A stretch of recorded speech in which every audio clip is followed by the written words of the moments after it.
still got a couple of minutes.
And what date it is, lost track of the days these days, but it is the 19th of October and we're really happy to be with you this morning. I'm Sophie and hope you can also see Lisa. Give us a wave.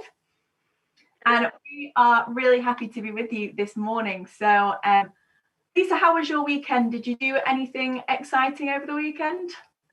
Fortunately not, just loads of chores. Lots of chores.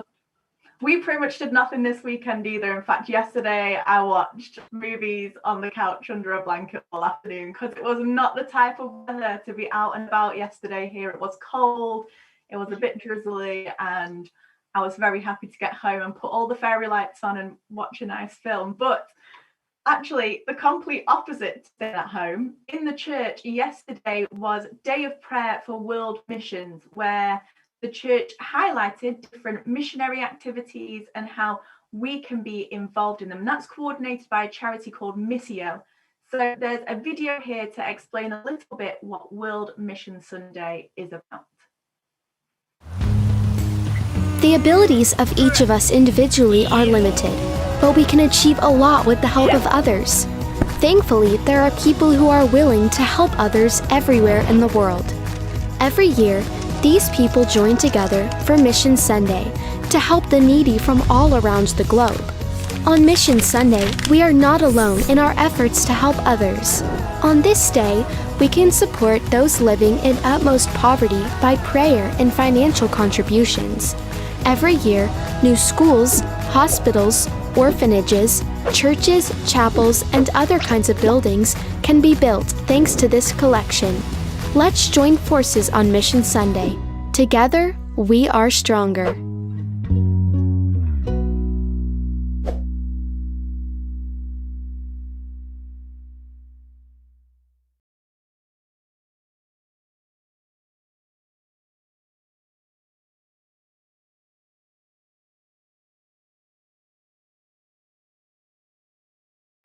World Mission Sunday, Pope Francis has written a message for all of us on this day. So I'm just going to read it off my screen here. And he says, the church continues the mission of Jesus and sends us everywhere so that through our witness and the proclamation of the gospel, God may continue to manifest his love and transform hearts, societies, and cultures. And I think it's really beautiful that Pope Francis is saying that to us all, but he also acknowledged how difficult this year has been and reaffirmed how important, especially in difficult times, it is to be a missionary church. So, Lisa, what does it mean to be a missionary church, and how can we live that out? Well, obviously with COVID and all the restrictions surrounding that, it makes that a lot more difficult, doesn't it? But I think, in terms of a missionary church, I mean, it's up to each one of us, really. And it's an individual effort because we are all the church, right? And so I think it's important that, just to kind of look at your surroundings and who are the people in your immediate kind of sphere of influence, or who are around you that you're able to reach out to, I don't know, help in some way. One tiny small thing I've been doing lately, because we're, usually having to wear masks when we're going outside. But while we're outdoors, I mean, not in the shops, but while we're outdoors, we don't have to have the mask. So I try to make a point to smile at every single person I meet, just to convey some kind of human warmth and connection, because there's just so little it seems like we can do these days. So that's one tiny little thing about reaching out to other people during this time. Yeah, that's a really small thing that we have. Because I think when we hear the word missionary, sometimes it feels as though, oh, that's for other people. That's just for the people that go off to a different country, or for nuns or priests. But actually, we're all called to be a missionary church. Now, I think it was Pope Francis, but someone can correct me on this. But he even said, we're not called to be missionary. We're called to be mission. We are mission. We're called to go out and share the good news in some people in big ways, but a lot of us, like you say, it's just in the really small ways as well, as smiling at somebody or sharing something hopeful with them. They're all ways that we can contribute to being part of that missionary church, which is really beautiful. Now, normally we would have an interview for you, but unfortunately today we just can't get it to work. We've tried and we just can't get it on the screen. So that's gonna we might try and upload that afterwards for you to watch, because actually I think it's a really great one for our theme today. But we can move on to other news, because I have a feeling we could talk about this man for a long time, me and you, Lisa, because it's a big week for SYMT. We have 3 patron saints. We have Saint Teresa of Lisieux, who we celebrated a couple of weeks ago. We have Blessed Pier Giorgio Frassati, who we celebrate in July. And we also have Pope St. John Paul II, whose feast day we celebrate on Thursday. So we'll come back to chatting about him in a second, but there's a nice little video about his life here.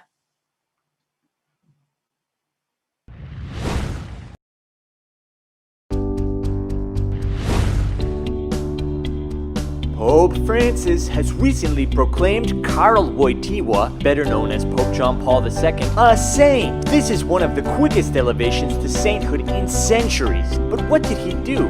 What was it that made John Paul II a saint? Maybe because he was a man who had suffered a lot, but never gave up hope. Karol's family died when he was young. He lost his mother before he was 10. When he was 12, his brother died. And finally at 21, he lost his father too. His homeland was attacked by the Nazis in 1939, and his country was conquered. Then conquered again by the Soviet Red Army in 1945. Or maybe it was because of his great culture and humanity. John Paul II was passionate about life. He loved sports and the beauty of the outdoors. Even as cardinal, he continued to ski and kayak. He loved poetry and was an actor, dreaming of life in theater. Under the Nazi regime, he worked hard in a quarry and came to know the life of a laborer. He was also exceptionally bright and thrived as both an academic and charismatic teacher whose classrooms overflowed with young students. Or maybe because he traveled so much and reached out to so many people. Pope John Paul II was extremely active. He made 250 pastoral visits throughout the world to a total of 129 countries and wrote 14 encyclicals. The Pope started the tradition of World Youth Day, participating in 9 of them himself, bringing together millions of young Catholics who were so inspired by him that they became known as the JP2 generation. or perhaps because he was a champion of human rights. During his days in Poland, he witnessed firsthand the consequences of oppressive governments that took the lives of the weak and defenseless. These experiences inflamed in him an ardent conviction to fight against ideologies. Thanks to this, he played a key role in bringing down the Iron Curtain, and with it, the collapse of the Soviet Union. Now, certainly, all of these things are important, but aren't we forgetting the most essential element? John Paul II is being named a saint above all because he placed Christ at the center of his life and accepted the great mission that Christ offered him every day with love and hope. JP2 certainly underwent a lot of suffering. It was his father's faith and life of prayer that were like a first seminary for him. Witnessing the sacrifices made by his friends and countrymen in the face of great persecution, even to the point of giving their lives, he learned to trust that hope was stronger than fear and love stronger than death. He lived this lesson when an attempt was made on his life. With hope, he overcame the fear and agony of those days, and with love, he sought out the man who had shot him to personally forgive him. JP2 wasn't just active, he was deeply apostolic in everything he did. He knew that the crowds that came weren't there just because of him, but rather because people really hungered for God. As a champion of human rights, JP2 fought for the unborn, the sick, the elderly, the poor, and the oppressed. Above all, though, he fought for the right to believe. He knew that a world without God is a world without joy, without beauty, without true humanity. John Paul II invited us to open wide the doors to Christ. He told us not to be afraid, to welcome him into our lives, our families, and our societies. Because Christ knows us better than any other. He knows the desires of our hearts, and only He is able to fulfill those desires. John Paul II knew that Christ called him to serve, and so he poured out all of his gifts and talents, his strength and his health to the very end to show us Christ. And that is why we celebrate him now as Saint John Paul II. Christ was the center of his life. He was his joy, his strength, and his greatest love.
work in our favor. But thank you so much for being really patient. And so if the video didn't work, both me and Lisa share our favorite saint, which is John Paul II. So I'm sure between us, we can tell you all about his life and why we love him so much. So Lisa, what do you know about John Paul II?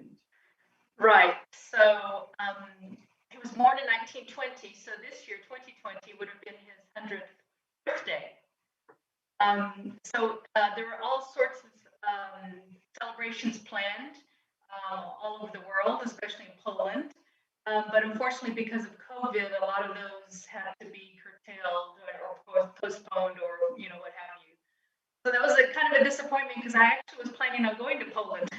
Oh, that's such a shame. I wanted to either go in May for his birthday or this week for his feast day, but it's just not really prudent right now or possible in some cases.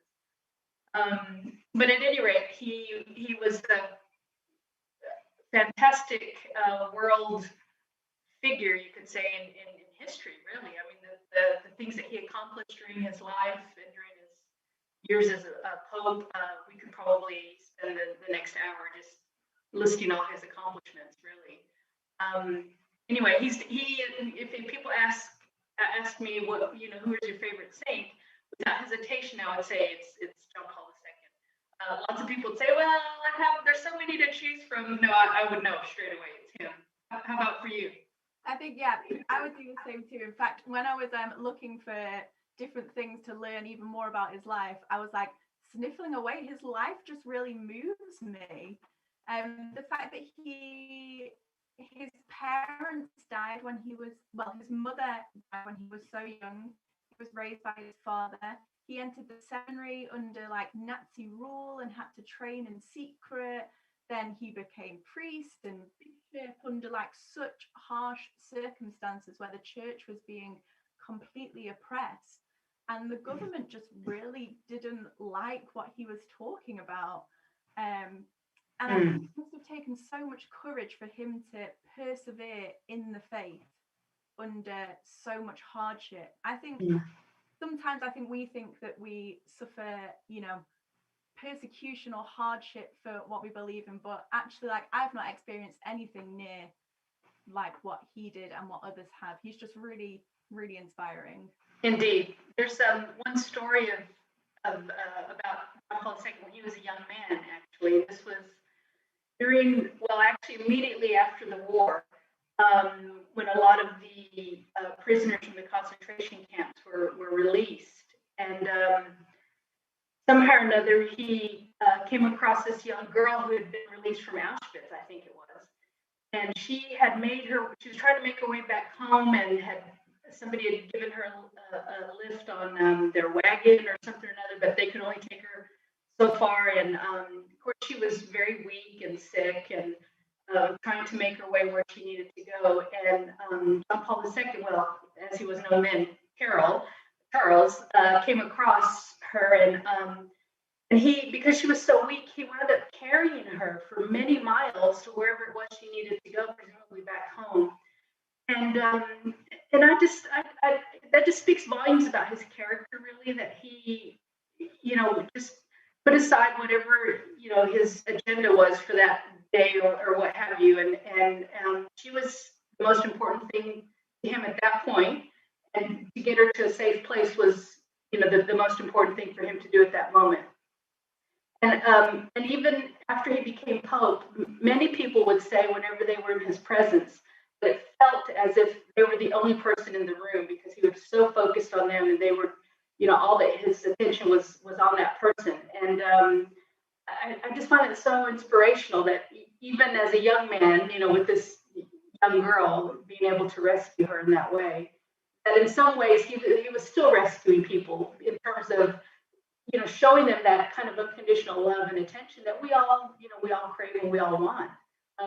Anyway, I just love him. Yeah, and I think a lot of, we focused on his life before he became Pope, but he was Pope for a long time as well. He wasn't really in the international public eye as a priest and a bishop, in the Polish public eye for sure, but not in the international public eye. And for over 30 years, wasn't it, that he was Pope? Something like that, yeah. And I don't really, it was in my lifetime. I remember watching his funeral in school, actually. We had time out of lessons to watch his funeral on the TV in the canteen in the corner. And I didn't really, to my shame, know who he was. But looking back on his time as Pope now, he was so beloved as a Pope. People would travel for miles, hundreds and thousands of miles just to come in. Like you say, people really felt as though they were the only person there that he cared about when there was thousands and thousands in a crowd. He was just really loved by people. And he had a special love for young people, didn't he? Can you tell us a little bit about his love for young people? Yeah, I think just to kind of go back to what you were saying about how he was so beloved and people really loved him. I think it's because he really loved people in general. He just liked being around them. He loved hanging out with them. As a young priest, he had a young adult group that they were all very close. They called him Uncle, actually, because at that point in time it wasn't safe or prudent to call him Father Carol because the persecutions that were happening with religious and things like that. But yeah, so and they would take trips, hiking trips, going out on on the river, camping, kayaking, what have you. And I just liked how it was all very kind of casual and informal, but yet they were receiving, again, his love, his attention, and also his counsel and his teaching. And I think one reason why young people really loved him so much was because they could sense that he really did care about them, and that he himself, he was just so very authentic, and he was just who he was. He didn't try to, become, cool or like somebody that a young person might be attracted to. He was just himself, and again with that too, he also, I think, would challenge young people to kind of rise above their circumstances, rise above what the culture, is pulling them down to, and to just to be who Christ is calling them to be, really. So yeah, he was just an amazing figure in many ways. And his love for young people inspired him to found the World Youth Days, didn't it? He found these, was it in the 80s, the first one? And it's a gathering for young people to come together and celebrate life and faith. And the first one started out quite small, but in recent years they've been continued by the following popes, and that they attract millions and millions of young people from across the world. So I've been able to go to 2 since I've been a young adult, and they're amazing. You're just surrounded by other young Catholics who are all excited to gather together to pray, to learn more about their faith, to encounter each other and to encounter the church. It's a really great experience if you ever get a chance to go. I mean, I know at the moment, who knows what future plans are going to be, but there is one scheduled for 2023 in Lisbon, and they've just announced their logo design. So, the hype is building for World Youth Day, and I'm hopeful, I'm praying that we'll all be able to gather in Lisbon then, because like I said, you really feel the essence of John Paul II at these World Youth Days and what he wanted. He's just a really fantastic person. So maybe one last question about John Paul II, because like we said, we could sit and talk about him for hours and hours. What can we learn from him to grow in holiness ourselves? So I think one thing that he really emphasized loads was just for each of us to really know Christ in his humanity, to know Jesus as our friend, and to just really spend time with him, especially like in adoration, but in all kinds of prayer. I mean, the rosary was one of his favorite ways to pray, wasn't it? But I think it was just focusing more on the person of Christ, and really trying to strengthen that friendship that we all ideally should have with Jesus, and not only for Jesus to be our friend, but for us to be a friend of Jesus, really. How about for you? What do you think? Yeah, sometimes talking about how, you know, people came from miles round to meet, called the Great Pope. But really they came to meet him because he reflected so much of Jesus in who he was as a person. You know, they weren't just coming to meet Pope John Paul II. They were, you know, he just like radiated the love of Jesus to everybody that he met. And I think that's just something really great for us to be able to do, especially at the moment where we might not be able to, you know, go out and be missionary to the whole world, or even in our local parishes, some of them are still closed, but we can show love to the people that are around us in our household bubbles. We can even show love to them. If you're in school, the people in your class, or if you are at work, you know, we can all show the love of Jesus to everybody that we're around. Indeed. I think is the most inspiring thing for me. Also, he's just really great. We have lots of pictures of JP too around our house. He's just a really friendly face to have around. So we're going to move on to think about our gospel that we heard at Mass yesterday, because it's quite a well-known one. It's when Jesus uses the line, "Give to Caesar what is Caesar's, and give to God what is God." Jesus uses this as an example, but it's a bit hard for us to understand now because we don't have a Caesar in our lives. We don't have a Roman emperor, and I think a lot of people can use this scripture as sort of saying, "Oh, well, give to the government what is the government," and then God kind of like handles the rest of it. So the government handle, you know, like schools and hospitals and all of these like state things, and like God can have whatever is left over on the side. But really, it doesn't mean that, does it? Can you tell us a bit more about what it really does mean, Lisa? Well, obviously, all of creation, the whole world is under God and belongs to God. So even the government, even, you know, all of our institutions and structures, etc., it's all under the Lord, really. So, you know, obviously, you know, people and institutions, you know, have legitimate authority, and that's fine, and it's up for, you know, it's up to us to be able to, you know, kind of adhere to, you know, things that make us a civilized nation. But it's all under God's headship, really. So everything belongs to the Lord. Yeah. I think this gospel just really reminds me that there's nothing in life that Jesus doesn't have authority over. So we might think that Jesus isn't part of all these institutions and parts of life we don't associate with church, but actually Jesus is like, he's Lord over everything, not just over the certain things, but also in my life as well. So there's nothing in my life that Jesus isn't Lord over, even the things that I want to try and keep away from him. So, you know, even when I'm like watching TV, hanging out with my friends, maybe like, you know, not churchy things, Jesus, I can still invite him to be part of those things as well, which I think is a really beautiful concept, but also a really big challenge for us as well. Especially with things like social media, right?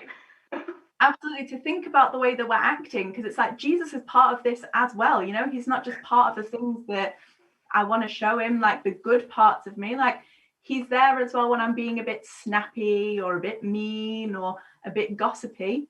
Do I want to invite Jesus into those moments? Probably not, but I should, because that would help me to become more the person that Jesus wants me to be. So this is a challenge for you at home. Is there an area of your life that you think Jesus has no interest in or even ignores? So we invite you this week to take time to specifically ask Jesus into that situation, because he really does deeply care about all of us and the whole of our lives, which, like we said, is really great and also a challenge for us, which is really what faith and life are all about. So we're going to end there and wrap up so you can all get on with your mornings. I'm sure everyone has lots to do this week. I'm going to also go and drink a massive mug of coffee, because Monday morning can be difficult, and especially when it's dark and gloomy outside. It's not always easy to get up on a Monday, is it? No. But thank you again for joining us this morning and for persevering through any of the tech issues. You know, week by week, we're going to be able to iron these out and just be really great, probably by the time we're all back in the office together. So Lisa, what else is coming up on social media this week? Well, so God Speaks, episode 4, that's the series that we're doing on praying with scripture. That newest episode comes out tomorrow, so be on the lookout for that. And then Wednesday, please God, Clergy Cafe will be happening on Wednesday, and our guest is Father Jonathan Brandon. And I think that's it for what I'm doing. How about you? Is there anything else? No, I just like to watch your videos for the rest of the week. That's what I do. Thank you again for joining us, and we will see you next Monday morning at 9:30. Thanks, everyone. Bye.